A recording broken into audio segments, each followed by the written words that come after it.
Hello YouTube, Slade Bolin here. How are you all? Once again, I have a very sweet review for you.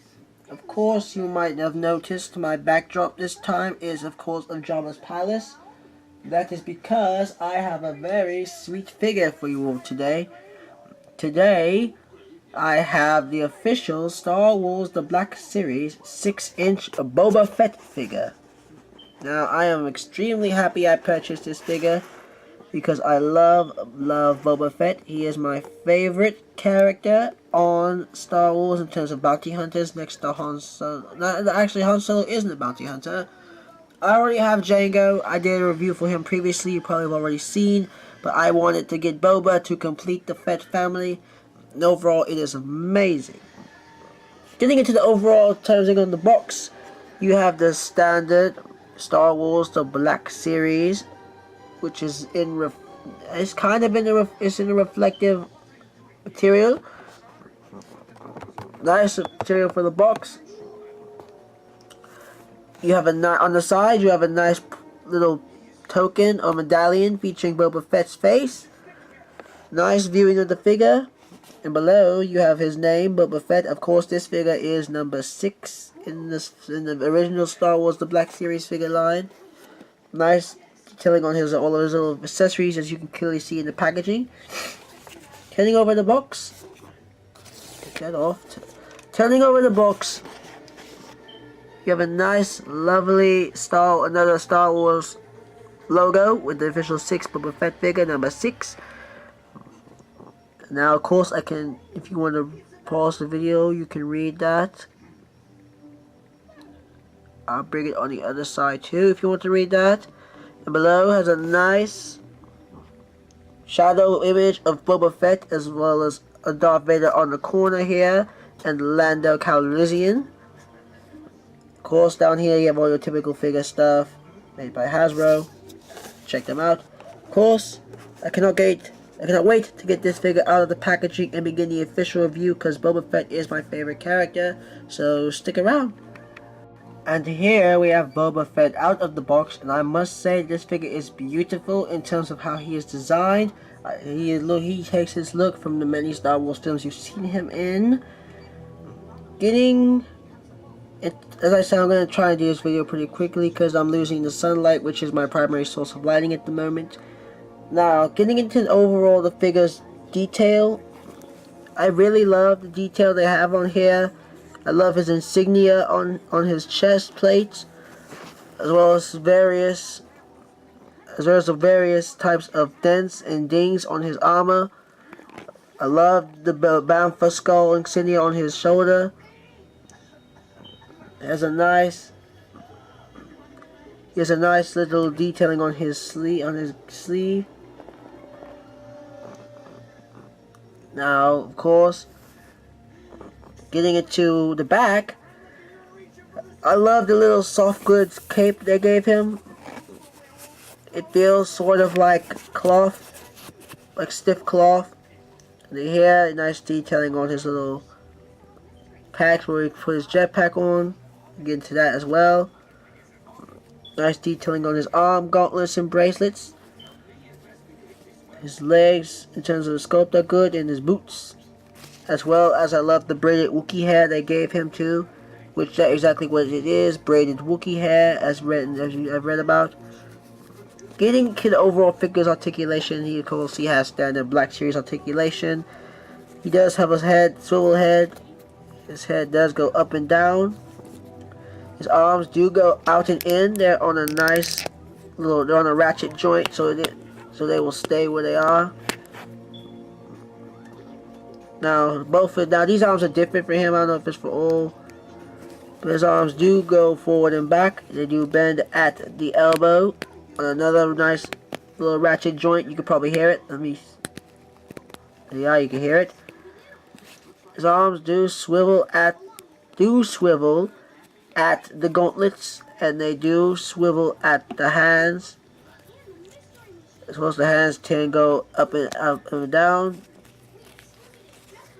He has a waist crunch, but it's not much, of course. He does swivel.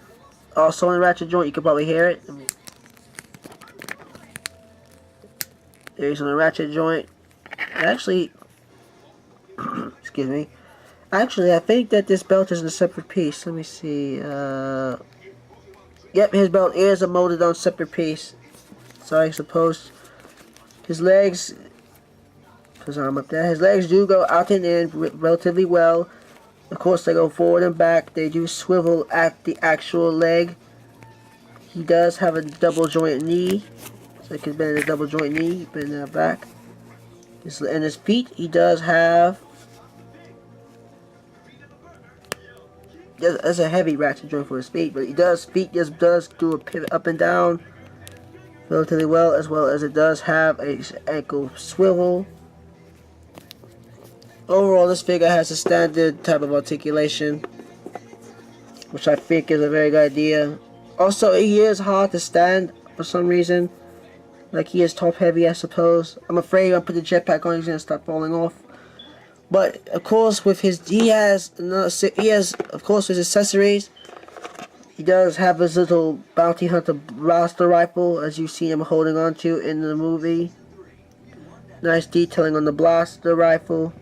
Nice silver paint apps on the stock, as well as nice application of black paint mixed with splotches of silver to give his gun a type of worn look to it. Nice detailing on the overall scope. Nice reflective blaster rifle, by the way. Of course, he does feature another blaster. This time it's his little blaster pistol. Of course, it's basic. It's a basic blaster pistol. I love the sculpt on this pistol, by the way, but it's a basic sculpt, basic brownish paint apps with some touches of reflective silver on the front. Overall, nice detailing on the blaster itself. Of course, the blaster does fit in his little functional holster he has right here, so it can fit in that holster very snug. Put the figure back, and of course, he does feature his iconic jetpack, which you see him use to fly around in and on his back in the movie. Nice detailing on the jetpack in terms of the greenish paint and the little blotches of reflective silver to give this jetpack, of course, another iconic look. Now, it's basically simple, as you've seen me do with the Jango Fett figure. Figure has pegs, holes on the back, has pegs in the jetpack. It's basic, simple, just plug in the jetpack. The jetpack actually, to be honest, the jetpack actually goes in a lot more easier than it did on my a lot more snugly than it did on my Jango Fett figure. Like on my Jango Fett figure, the jetpack went in, but it did pop off a few times. But with this one, the jetpack feels very steady, so I can shake it around like that, and it's not going to pull out. As I said, this figure is a little top heavy. Kind of worried when I put this figure down if he's in the seat. Okay, I can understand. Of course, I'm not going to try to put the blaster in his hand because it's going to take up too much time. And overall, the review is pretty much finished at this point. I covered the paint apps on the figure, as well as I covered the articulation and his accessories. My only complaint with this Boba Fett figure in terms of his green paint, I wish honestly, to me, it's too clean. I know I just covered how the paint apps were gray on this figure, but to be honest, the paint in terms of the green is too clean for me. I kind of wish that Hasbro made the green parts of his armor look more worn out. Maybe put some washes of black on there to make his armor give a dirty look to it. Because honestly, Boba Fett has been through some things, and his armor should be a little bit more dirty. But obviously, it's a little complaint, and the figure is still beautiful overall. Also, to put him up to scale, I have my Jango Fett figure for you all to show you here. The reason my Boba Fett figure is facing down is because he is top heavy. If I make him go higher than that, he'll probably tip over, which I'm kind of afraid of. But seeing him next to scale to his Jango Fett counterpart, they are about the same height. These figures are both 6 inches, and I think they're overall beautiful. And so, yeah. If you enjoyed this video, don't forget to leave a like and subscribe. And of course, I did buy this figure off Amazon for those who were wondering. But yeah, if you enjoyed this video, don't forget to leave a like and subscribe. And of course, have a nice day.